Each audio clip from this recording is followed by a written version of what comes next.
రూపాయి ఖర్చు లేకుండా ఉచిత వైద్యం వెంగళరావు నగర్లో నారా లోకేష్ ఆరోగ్య రక్ష కార్యక్రమాన్ని ప్రారంభించారు. Rural MLA Kotamreddy Sridhar Reddy rural నియోజకవర్గ పరిధిలో 32, 33 డివిజన్లలో నారా లోకేష్ ఆరోగ్య రక్ష కార్యక్రమాన్ని ప్రారంభించారు. Rural MLA Kotamreddy Sridhar Reddy, TDP నాయకులు కోటమిరెడ్డి గిరిధర్ రెడ్డి మాట్లాడుతూ వైద్య పరీక్షలు నిర్వహించుకున్న అనంతరం వ్యాధి నిర్ధారణ అయిన తర్వాత ఆరోగ్యశ్రీ ద్వారా ఆరోగ్యశ్రీ వర్తింపకుంటే హాస్పిటల్ యాజమాన్యం దాతల సహకారంతో వారికి పూర్తి స్థాయిలో ఉచితంగా వైద్యం అందిస్తామన్నారు.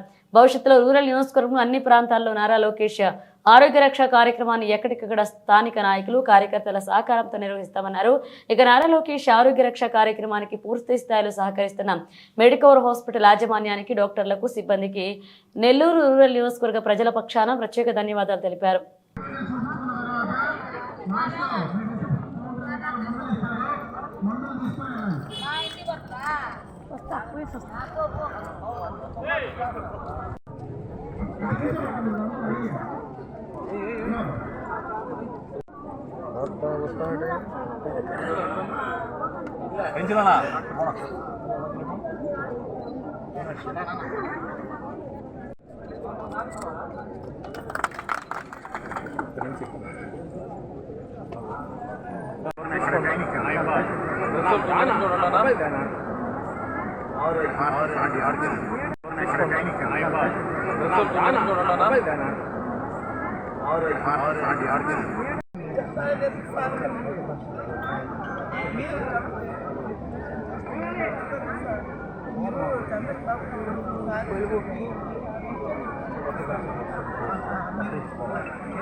రిసెప్షన్ కౌంటర్లో చిన్నపిల్లలకు కావాల్సి వచ్చిన పళ్ళకు సంబంధించి, కళ్ళకు సంబంధించి అన్ని జబ్బులకు సంబంధించి రిసెప్షన్ దగ్గర మీరు రాయించుకొని బీపీ షుగర్ చెక్ చేయించుకున్న తర్వాత డాక్టర్ దగ్గరికి వెళ్ళాలి.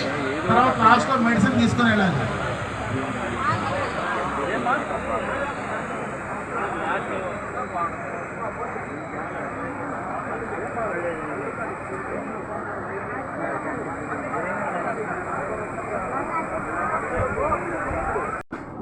సోదరులు కన్వీనర్ కాట్ల చక్రవర్తి రెడ్డి గారి ఆధ్వర్యంలో ఈ కార్యక్రమం జరుగుతూ ఉంది.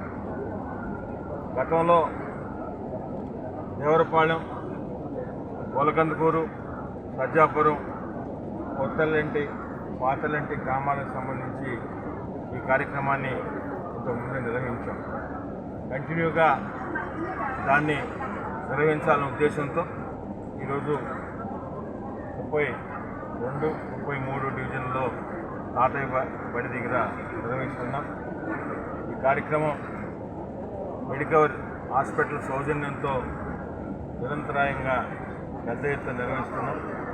ఈ కార్యక్రమానికి సహకరించిన స్థానిక కార్పొరేటర్లు, తెలుగుదేశం పార్టీ, బీజేపీ, జనసేన నాయకులందరూ కూడా పేరు పేరున ధన్యవాదాలు తెలియజేస్తూ, ఇంత పెద్ద ఎత్తున స్పందన వచ్చినందుకు, ఇంత పెద్ద ఎత్తున 32, 33 డివిజన్లలో ఉన్న అన్ని పార్టీల నాయకులు, పార్టీ నాయకులందరూ కూడా పెద్ద ఎత్తున ప్రచారం చేసి ఈ కార్యక్రమంలో పాలు పంచుకునేదానికి అందరిని కూడా దర్శించినందుకు మరొకసారి వారికి ధన్యవాదాలు తెలియజేస్తూ, ఈ కార్యక్రమం ప్రత్యేకంగా నెల్లూరు రూరల్ నియోజకవర్గంలో తీసుకున్నాం. నెల్లూరు రూరల్ నియోజకవర్గంలో 18 గ్రామాలు, 26 డివిజన్లు. ఈ 18 గ్రామాల్లో కానీ 26 డివిజన్లో ఎక్కువగా బలహీన వర్గాలు, సామాన్య, పేద, మధ్యతరగతి కుటుంబాలు, ముఖ్యంగా గ్రామాల్లో దూర ప్రాంతంలో ఉన్న ఎస్సీ, ఎస్టీ, బీసీ, మైనారిటీ, మధ్యతరగతి సామాన్య కుటుంబాలకు అందుబాటులో ఉండాలా. అందరూ కూడా పెద్ద పెద్ద హాస్పిటల్స్ గురించి చూపించుకునే పరిస్థితి ఉండదు. ఏదో జ్వరమో ఇంకోటో ఏదో వస్తే మార్చేసుకునే పరిస్థితుల్లో ఈ కార్యక్రమాన్ని నెల్లూరు రూరల్ నియోజకవర్గంలో విస్తృతంగా చేయాలన్న ఏదైతే శాసనసభ్యులు రెడ్డి గారి సూచనలతో మిత్రుడు చక్రవర్తి రెడ్డి గారు నిరంతరం కూడా ఈ కార్యక్రమాన్ని నిర్వహిస్తున్నారు. వారికి కూడా మీ అందరి తరఫున అభినందనలు తెలియజేస్తూ ఈ కార్యక్రమం నిరంతరాయంగా జరుగుతుంది. అన్ని గ్రామాల్లో అన్ని డివిజన్లు కవర్ అయ్యేటట్టు ఈ కార్యక్రమాన్ని మెడికల్ హాస్పిటల్ ప్రత్యేకంగా వారు చొరవ తీసుకొని వారి మాకు ముందుకొచ్చి ఆ యాజమాన్యం అందరూ కూడా అన్ని విధాలా సహకరిస్తున్నందుకు వారికి కూడా ధన్యవాదాలు తెలియజేస్తూ తప్పకుండా ఈ కార్యక్రమాన్ని పెద్ద ఎత్తున స్థానిక ప్రజలందరూ వినియోగించుకుంటున్నారు, ఇంకా కూడా వినియోగించుకోవాలని భవిష్యత్తులో కూడా అన్ని డివిజన్లో అన్ని గ్రామాల్లో కూడా ఈ కార్యక్రమాన్ని నిర్వహిస్తామని